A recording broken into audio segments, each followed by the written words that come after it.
magandang hapon. 5:25 na po ng hapon ngayon at nandito na kami sa bahay. Galing po kami sa Tarum. Kasama natin si Carla. So ngayon nandito na kami sa bahay. Si Pure Health nasa labas. Nandito ako sa kusina.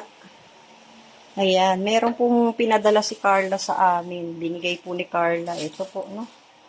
Bubuksan natin.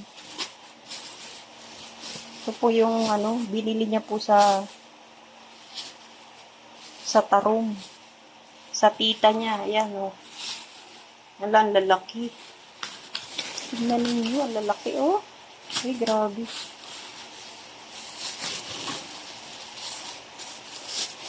Pinadala niya sa amin to. Binili niya sa tita niya.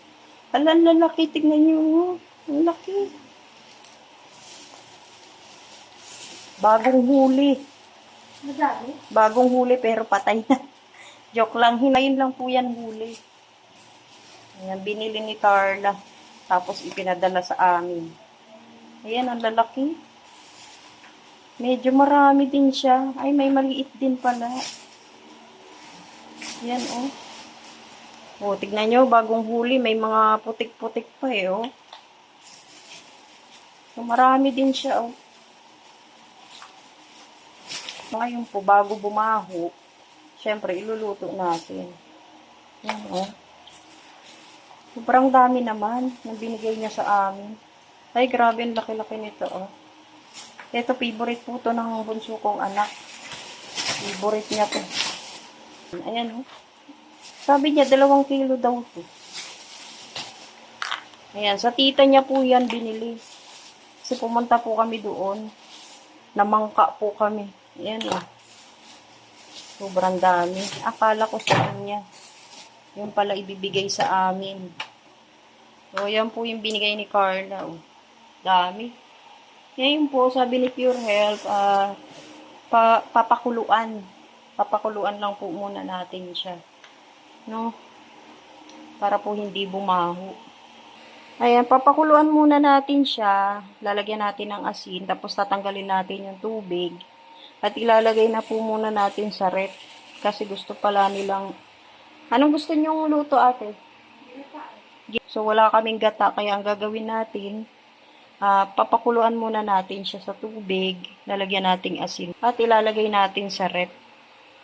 No, para hindi po siya bumaho. Mapakinabangan po natin. Makain po. No? Marami pala itong 2 kilo niya. Oh, dami. 2, 3, 4... 5, 6, 7, 8, 9, 10, 11 pieces. Ang dami. Ngayon po lilinisan natin. Tatanggalan po natin ito. Oh. May putik pa nga po. Oh. Kasi halatang bagong huli. Kaya hugasan po muna natin. Hala, tignan nyo oh. Meron pa siyang ganito oh. Hindi ko alam kung tinatanggal ba ito. Tanungin ko nga si Pure. So, yan. Nilagay na po natin dito sa lababo. Nilagyan na natin ng tubig at lilinisan na po natin. Pero hindi ko alam kung ano to. Itlog yata to.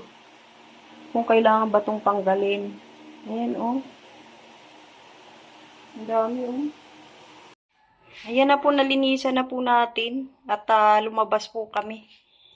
Para maghanap ng gata. Pero wala po ditong nagtitinda ng nyug. So, ang mangyayari, talagang pakukuluan lang muna namin siya, no? Tapos ilalagay natin sa ref. Pero syempre, titimplahan na natin para yung iba pwede na natin kainin. Ito na po, nakapaghiwa na po tayo ng bawang, sibuyas at luya. At papakuluan po natin tong crab na binigay ni Carla. Dito natin i-arrange. Yan. Pinagsama-sama ko na siya dito. Ayan. Tapos ipupwesto na natin yung mga crab dito. Papakuluan ko lang muna to. Tapos bukas na natin lalagyan ng gata. Ayan. Ipupwesto natin. Parang hindi kakasya. Maliit. Marami pa to eh. Oh, ang dami pa eh.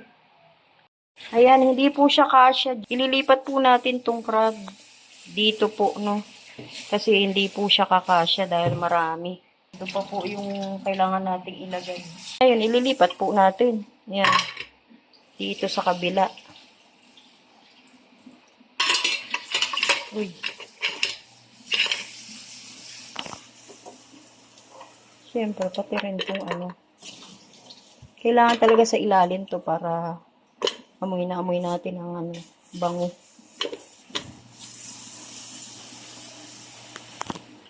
Marami-rami kasi kaya kailangan talaga ano, dito sa malalim. Mas malaki.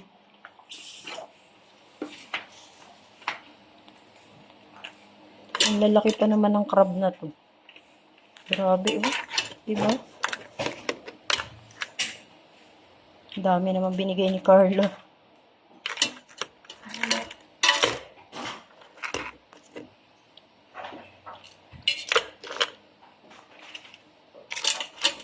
Tama lang yung kasirola. Ganito kalalim.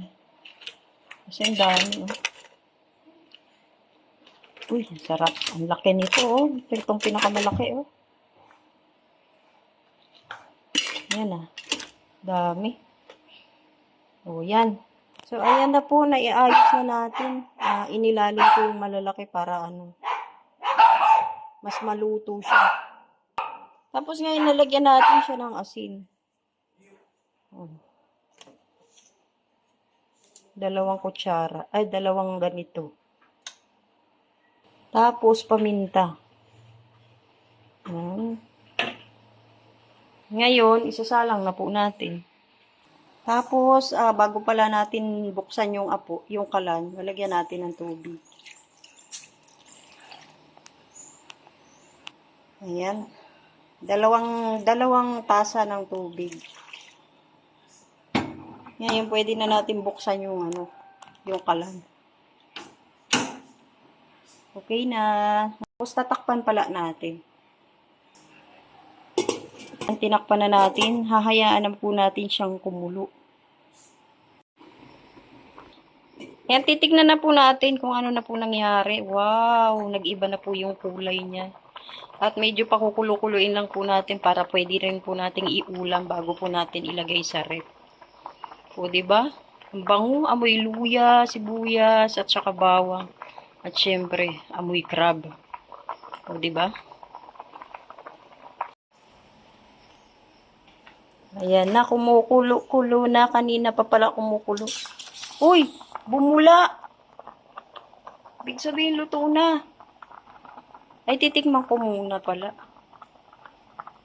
Titikman natin kung ano ng lasa. Wala, ang sarap. Sabaw lang, ulam na. Lasang-lasa yung crab, tsaka yung luya. Nangingibabaw, pati yung paminta. Ay, ang sarap. Kahit ganito lang ang luto natin kasi wala tayong gata. Ay, mamaya, titikim tayo. Bubuksan natin yung isa. Ayan, pakukulaan lang po natin ng 5 minuto pa. Tapos papatayin na po natin yung apoy. Uy, ang sarap na oh. Mamaya, syempre, meron tayong tikiman time. Titignan natin yung magbubukas tayo ng isa. Okay na, papatayin na po natin yung ating kalan, yung apoy. Luto na po. Tapos mamaya papalamigin na natin. Papalamigin natin at syempre titikim tayo. Uy, mukhang napakasarap po. At pipili natin yung pinakamalaki. Ayan na po, anong oras na ba ngayon? 9:00 na po ng gabi. Kakain na po kami. Ito na po yung crab na binigay ni Carla. Siyempre, titikman natin. Ayan, salamat kay Carla, kay Tatay Alan, tsaka kay Nanay Cynthia at sa kanyang buong pamilya, no? May ulam naman po kami, ito, Adidas, kagabi pa. Tapos adobong atay ng manok. Natawa si Carla din, sabi ko pinakamahal ang ulam natin. Ayan, kakain na po kami. Adidas. Itong special, kasi galing kay Carla. Ayan, pinakuluan lang po natin, nilagyan natin ng ng luya. Yes. Oh. Sariwang-sariwa, masarap po yung sabaw, grabe. Pagkatanggal niyan sa lambat, saka binili. Pagdaong ng bangka, tinatanggal. Mainit-init pa po. Kita ko yan kanina eh. Pero si Pure di makakakain. Pagtig lang, titikim lang. Titikim ka? Tikpan mo yung sabaw, masarap. Bawal nga sa sabaw, nandiyan may maraming ano. Ay, ganun. Ayan, kain na po. Kainan na. Nakita mo maraming ano, may mga itlog pa yung iba. May mga itlog pa po yung iba. Kala ko tatanggalin nyo. Kala ko dumi. Hindi, itlog yun ha. Itlog pala yon. So, ayan, kakain na po tayo. Ng alimasag. Limango. Ano na? Alimasag? Alimasag. Alimango. Ayan, nakainan na. Paano ba yun? Ang favorite ng bunso namin to. Ibiyakin na ni Tingnan Pio. ko mataba. Ito nga yung kinain ko may laman eh. Oh. Wow! Hala, may itlog May, oh. hindi yan, taba yan, may hindi yan itlog. Ay, taba pala yun. Yung ganyan, may orange na ganyan, ibig sabihin mataba. Ang sarap. Guys, ang sarap. Thank you po kay Carla. Nagsabi na siya sa akin noon kasi ano, nakita niya, nilapitan niya, nag-bless siya, tito niya pala yun, nagmangingisda. Tsaka tita. Binili niya yan sa tita niya. Mm. Nakatulong siya sa tita niya. Kami naman may ulam. Sinabi na sa akin yung tatay, bibilhin ko yung alimasag doon. Tapos iuwi mo. O, ano masarap? Mm. Malaman. Yes. Mm. Sarap. Mm. Kakain na rin ako. Hindi na ako magpapahuli. Ano, Abi Gio? Kain na po.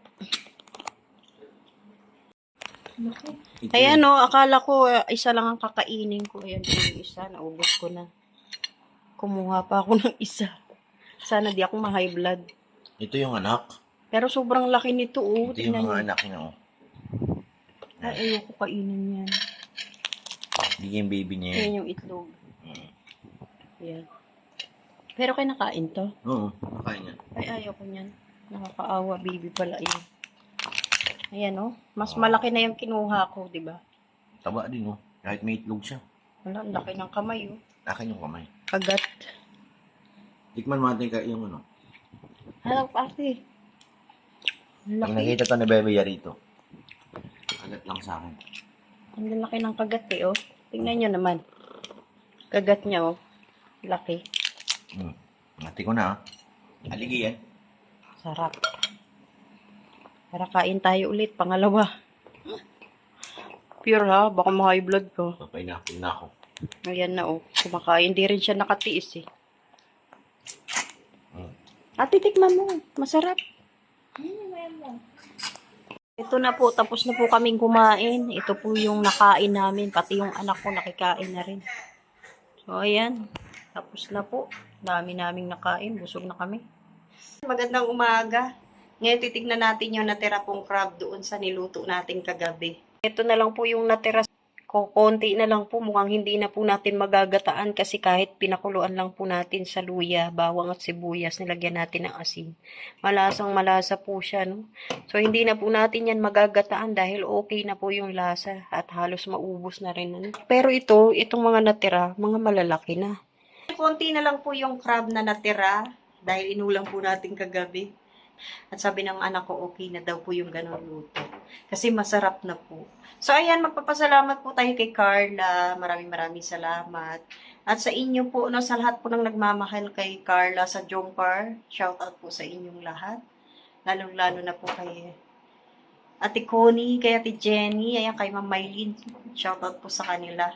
At maraming salamat din po kay Ate Annie Haramilya, shout out po kay Mr. PH, kay Ma'am Jasmine, shout out po.